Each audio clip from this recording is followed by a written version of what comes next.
देखो, सबसे पहली बात हमारी कमजोरी क्या है? हम परेशान हो जाते हैं। संसार में देखो तो परेशान, परमार्थ की तरफ देखो तो हम परेशान हो। ये हमारा आदत स्वभाव बन गया परेशान होना। थोड़ा सा धैर्यवान बनो, गंभीर बनो। कोई इस भारी से भारी विपत्ति में परेशानी स्वीकार करके विपत्ति से थोड़ी निकला है। तो सुलझो, ठीक है, विपत्ति आई, समस्या आई, इसका समाधान होगा। ऐसा थोड़ी कि हमें नष्ट कर देगी।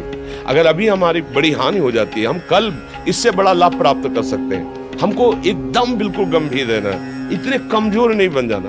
अब वो गए तो क्या होगा, अब वो वस्तु गई तो क्या, पद गया तो क्या होगा। प्रयास किया था, ये पद मिला था, इससे बड़ा पद प्राप्त करूंगा, मैं इससे बड़ा महान बनूंगा।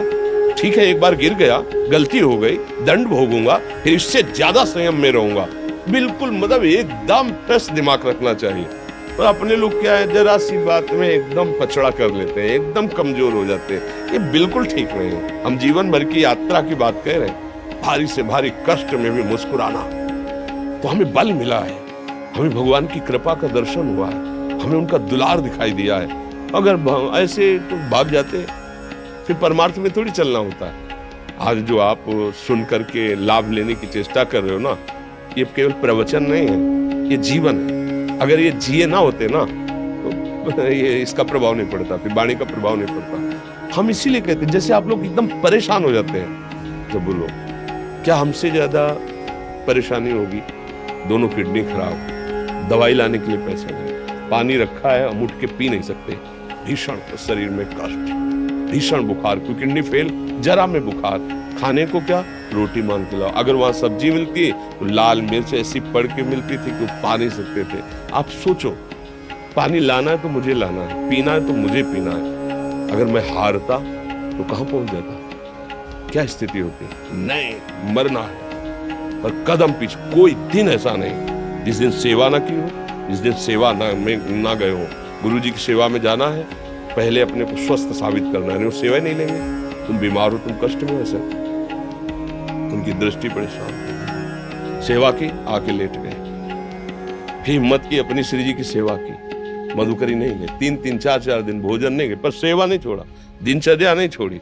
और उसका प्रधान कारण संयम, ब्रह्मचर्य, भगवत आश्रय, नाम जप, कभी हारने नहीं दिया। अभी भी थोड़ी देर बाद डायलिसिस शुरू होगा। हारने, आपको हारे हुए नजर आ रहे हैं? शरीर में पीड़ा है, किडनी फेल है, ऐसा तो हम स्वस्थ बैठे हैं, पीड़ा है, बार बार प्यास लगती है, थोड़ा थोड़ा पानी मिलता है, लेकिन हम आनंदित हैं, हम प्रसन्न हैं। हम लड़ाई में हारे नहीं हैं, ना हारेंगे, हम जीत चुके हैं। हम अपने मालिक के भरोसे में अपना सब बात, तो वो ये हम अपनी बड़ाई नहीं बता रहे, हम आपको बता रहे समस्या। सोचो, तुम्हारे पास तो माँ है, भाई है, बहन है, परिवार है, कोई ना कोई तो है ना। मेरा किसी ने कभी जीवन में ध्यान भी नहीं दिया। क्यों?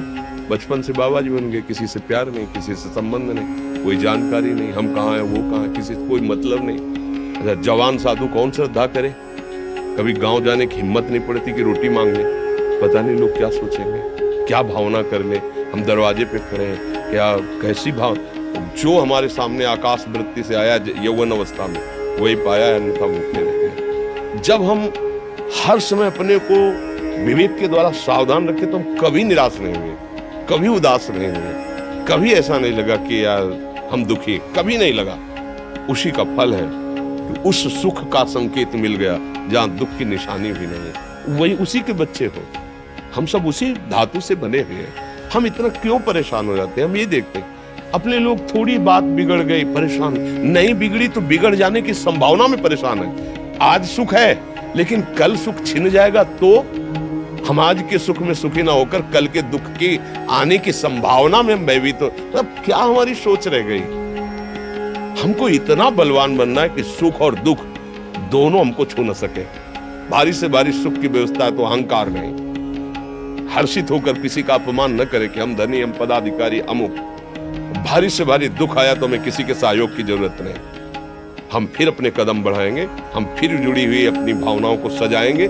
मस्त जीवन, एकदम तुम अविनाशी के बच्चे हो। शेर का बच्चा भेड़ों के बीच में फंसकर म्यों म्यों बोल रहा है, बस अगर दहाड़ना सीख जाए तो कोई भी उसे परास्त नहीं कर सकता। ऐसे भगवद अंश तो प्रपंच में फंसकर अपने को इतना दीन क्यों देख रहा है? तू ऐसा है कि भगवान के दिव्यास्त्र में भी ताकत नहीं तेरे को मार सके।